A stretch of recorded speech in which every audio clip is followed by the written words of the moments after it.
Do you like to buy seasonal supplies but then find you can never use them, make enough cards for that particular season? Hi, I'm Jess from JessCrafts.com, and I'm here to help you make the most of your crafty supplies in time. So let's get making. Today I want to take a Halloween collection and make a group of non-Halloween cards. The first thing that I do when I'm taking a seasonal collection is that I try to find the papers and embellishments that are least holiday specific. And that might seem kind of obvious, but just kind of challenging ourselves to look at it in new ways and get them used up before because you could easily use those non-holiday specific papers on your holiday cards, and then when it comes time to trying to use up the rest of the paper pad, it'd be a little challenging. So I challenge you to go in, get those papers out before they are used up on holiday cards. So I have the Doodlebug Design Monster Madness 6x6 paper pad, and I was able to find some sheets of paper in it that do not have some holiday specific images. So we have like some spiders, or we have jack-o'-lanterns. These have little pumpkin and candy corn candies on them. So a lot of those aren't going to work, or these little ghosties. But I was able to find this monster paper, and I don't think monsters have to be for Halloween only, and especially cutesy monsters like that. I found this plaid with pink polka dots on the back, super neutral, and this blue star paper with these stars on the back. You know, I do think that like stars definitely could lean towards Halloween stuff, but depending on the colors, it also can lean away from it. Like you can think of like space paper, space designs, or like I think of stars a lot at Christmas too. So it's really about the coloring and what we put with it. Same thing with the monsters, right? Like they can be very Halloween, or they could just be cute monsters that work great for like birthdays and all kinds of things. So I picked 3 more neutral papers so that they would look great on Halloween cards, but I'm going to take them outside of that context so that I can get more from this paper pad.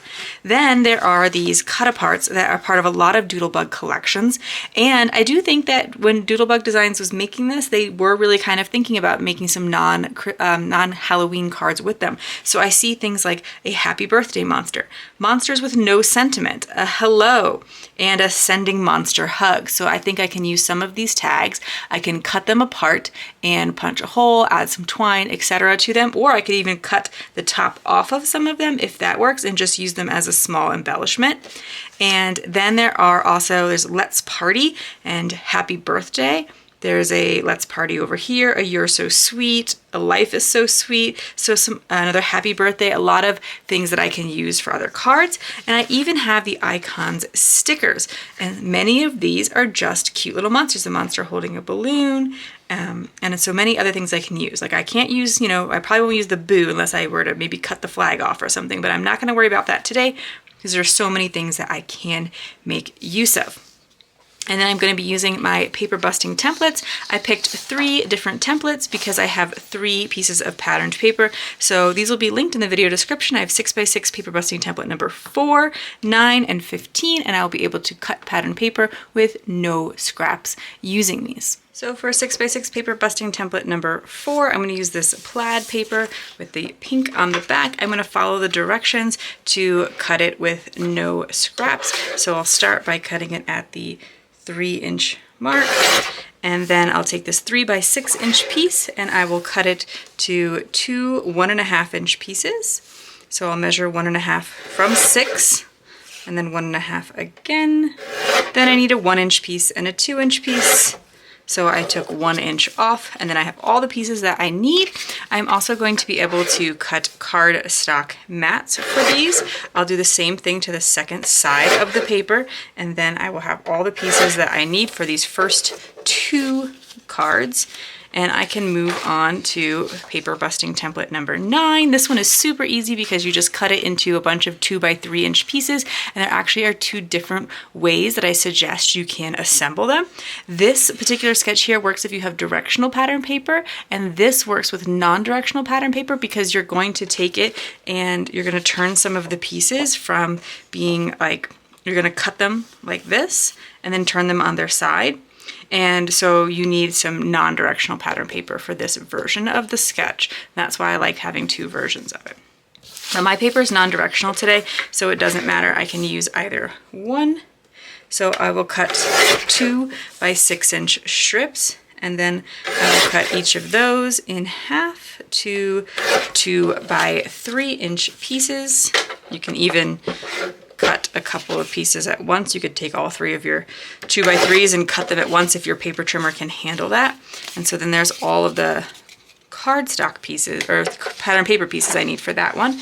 And then sketch number 15 is my favorite, or one of my favorites, for when you have a lot of pattern paper you really like.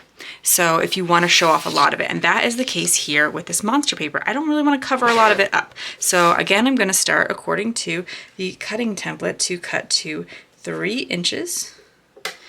And then I am going to cut it to 5.5 long, just cutting a 1/2 inch off the bottom here. And then that little 1/2 inch is going to become a strip across the paper like so. Now, I did mention that a lot of these have cardstock mat measurements. I actually might skip them today with some of these really, a lot of these pattern papers are going to work well without it. Like, I don't think I need a strip of cardstock to make this purple stand out here. Or this one here is sketch number 4, and I need my 2 by 3 inch piece. And then I have these other, so if I do like the plaid and then I flip this over, I don't know, it pops quite a bit. I could probably do without the cardstock mats. I know some of you like to see that sometimes because it encourages you that if you need to make some quicker cards. So, and then this last one, the sketch kind of looks like this, where I have 2 pieces and then one across like that, or you can do it the other way. And again, I don't really think any of that needs a cardstock mat, so I'm going to skip them today. But if you do want cardstock mats, go in, and on the sketch is where you find the measurements for the mats. I mentioned wanting to use these tags, but when I cut out tags in the traditional way, I usually want to then punch holes in them, put a little twine through them, etc. And since we're skipping the mats, I was like, well, kind of in the mood to make some quicker cards. So I'm actually going to just cut the tops off of them, which kind of scares me a little bit. There might be other paper trimmers that are a little more suited for this. It's a little harder for me to see where my trimmer is coming down. Like, I like those ones with a wire guide, are kind of nice. But as you can see, worked out pretty well. I didn't cut off any of my images. I was kind of looking carefully. I was like, they all kind of start underneath the circle except for maybe this spider web, but it's okay if I cut off his little, or the little string that's coming down. So that's how I am going to do these today. And if you know, so it's going to make them a little bit of a smaller embellishment. And so what you might like to do is put a cardstock mat around them, but then, you know, that's adding some steps to it, so totally up to you. But you can, if you see some of these, you know, doodlebug tags or something that you're like, ugh, this seems like really, like if you're like me and you're like, you really want to then do all the work. And I've done it before. I have videos where I've made cards. I have like a Valentine one, I want to say. But see if maybe cutting them off, or at least some of them, cutting some of the tops off could save you some of that time if that's what you prefer to do. So let's look at how we'd put together sketch number 4. I've completed one of them, and I'll show you a little bit about my thought process. So I'm going to put the plaid in the background because I think that my embellishment will pop more off of the pink sort of tone-on-tone look. It almost has like a solid effect to it. And in terms of lining up something like this, you know, you can certainly do some measurements and that kind of thing. And maybe if you have a mat like this where you can like put like it has an outline for a card in the center, and that can help you to kind of find the center line. But I'm basically just looking to put the middle piece in first so that it's about equidistant from the sides and from the top and the bottom. And so by starting with the middle piece instead of one of the top pieces, I'm more likely to get everything centered. And then I can place my top and bottom pieces and making sure that they're equal from that center piece. Then I'll add a little bit of adhesive the back here. And in terms of my, and then here again I'm just centering. In terms of my embellishment, now this is not going to be an everyday card, but I still wanted to show you how I could take something that was quite Halloweenish and pull it a little more out of Halloween. So I chose to use that cat and, as we talked about, cover it up with a sentiment so that it's not a jack-o'-lantern, because I think the jack-o'-lantern makes it very much Halloween, but I instead want to make it more just like a fall card. So I'm going to put Hello Pumpkin, and that means that when I give this card, I could give it throughout the fall, or if I donate it, I can put a fall joke inside instead of a Halloween joke. So if maybe there's somebody who doesn't celebrate Halloween or they're not sure, it can just kind of, you know, move it away from that Halloween space and make it a little easier to use. And I have 2 Hello Pumpkin cards. Next up, we're going to come to paper busting template number 9. I'm going to choose this sketch because I do not have directional patterned paper. And I'm going to go with a birthday card this time. This one's a little trickier to line up because I don't have a centering piece, so I was about to glue my card upside down. But I'm going to use this first card as reference because I think it looks pretty centered. Kind of trying to get a little equidistant on all sides. Oop. Then put the 2 star papers in the background.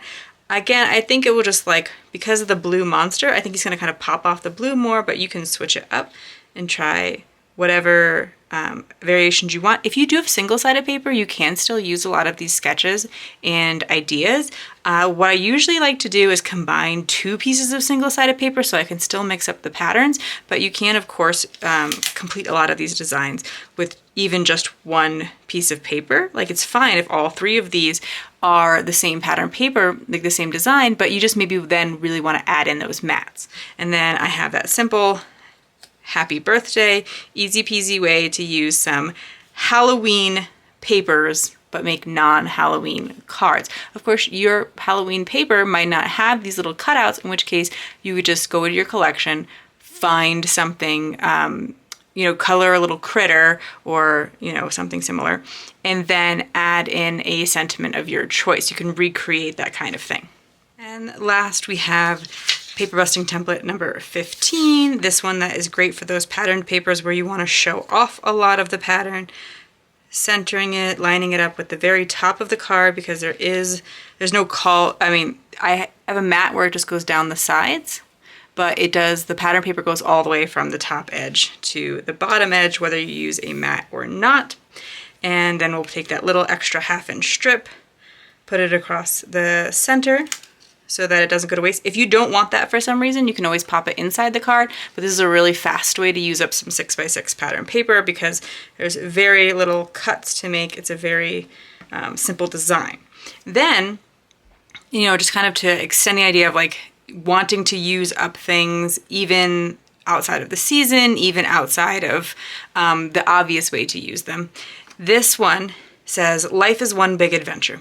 I realized to me that doesn't feel like a card sentiment. I don't see myself ever putting it on a card. So rather than overthinking it and waiting till the future when I could think of why I would want a card, you know, like maybe this is fine for graduation or something, right? But like, I don't know when I would use this. So I'm just gonna take advantage of the fact that it's double-sided, use its rainbow side to enhance this card.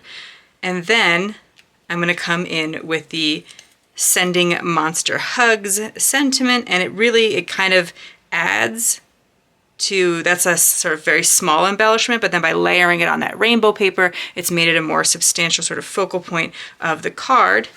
And you can, of course, again, add some cardstock mats if you want to help separate things, since I realize this is a little bit more of a busy patterned paper.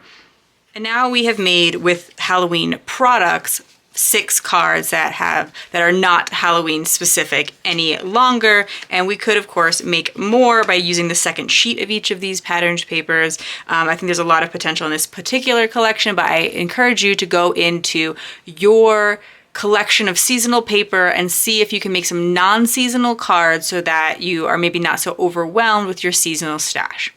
If you found this video helpful, here's another video where you can find more ideas for enjoying your crafty time and supplies. Let me know you like this video with a share to your crafty community, subscribe and click the bell so you don't miss the next template or tutorial, and check the video description for product links. See you in the next video.